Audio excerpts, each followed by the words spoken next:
تو حضرات ذی وقار حضرت موسیٰ کلیم اللہ علیہ السلام کی والدہ محترمہ جب آپ کی عمر 40 دن کی ہوئی، والدہ نے یہ ذہن بنایا کہ موسیٰ کو کسی کشتی میں ڈال کر نا پانی میں بہا دیا جائے۔ اس وقت رب کائنات نے قرآن میں ارشاد فرمایا اور کسی طریقے سے اللہ تعالیٰ نے موسیٰ کلیم اللہ علیہ السلام کی جو والدہ تھی اس کے دل میں، اس کے دماغ میں یہ بات ڈال دی کہ تو ایسا کر کہ اپنے بچے کو کسی تابوت میں ڈال اور پھر اس کو بند کر کے پانی میں بہا دے۔ تو قرآن نے اس کو یوں ذکر کیا انقذی فیہ فی التابوت فاقذی فیہ فی الیم۔ اللہ خالق کائنات نے فرمایا اس بچے کو صندوق میں رکھ کر دریا میں ڈال دے۔ اب وہ بات تو ذہن میں آ گئی، اب ماں تھی، ماں کی ممتا بھی بڑی نرالی ہوتی ہے، ماں کی ممتا بھی بڑی نرالی ہوتی ہے۔ وہ شاعر کہتے ہیں نا دنیا داری دے سارے رشتیاں وچوں نہیں ساگ ماں دے ساک ورگا، پتر پاویں زمانے دا غوث ہووے نہیں جے ماما دے پیراں دی خاک ورگا۔ ماما دا مقام بلند ہے، باپ کا بھی مقام بلند ہے۔ اللہ تعالیٰ نے جو ونڈ کی ہے، جو تقسیم کی ہے، اگر کوئی بندہ اس تقسیم پہ اعتراض کرتا ہے تو یاد رکھیے وہ دار اسلام سے خارج ہو جاتا ہے۔ بیٹے کے لیے اس کی ماں کا مقام بلند ہے، لیکن بیوی کے لیے اس کے شوہر کا مقام بلند ہے۔ یہ تقسیم کس نے دی ہے؟ میں نے دی ہے؟ آپ نے دی ہے؟ نہیں، یہ ہمارے رب نے دی ہے۔ تو پھر ہم کون ہوتے ہیں کہ باپ کا مقام ماں سے بلند کرنے والے اور ماں کا باپ سے بلند کرنے والے؟ جو شانیں رب نے عطا کی ہیں، رب کے محبوب نے عطا کی ہیں، اس میں کوئی دخل اندازی نہیں دے سکتا۔ اب دوسری بات، کسی حدیث سے یہ ثابت نہیں ہے کہ ماں جب بیٹے کے لیے دعا کرے تو دعا رد نہ ہو۔ رد ہو بھی سکتی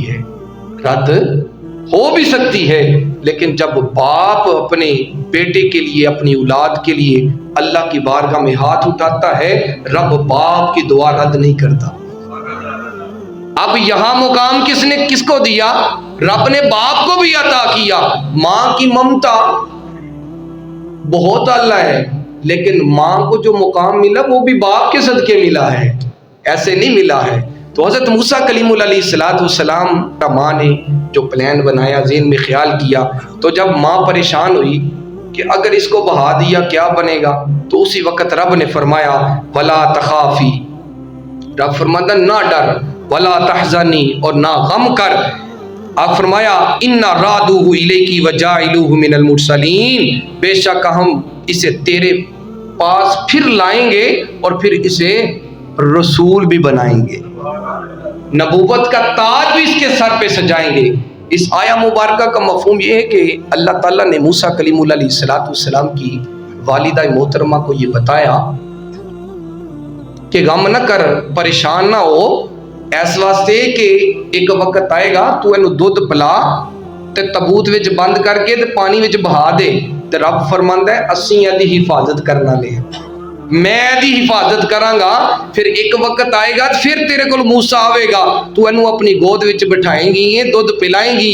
اے موسیٰ سن لے، ایک وقت یہ بھی آئے گا اس نبی کے سر پر میں رسالت کا تاج بھی سجاؤں گا۔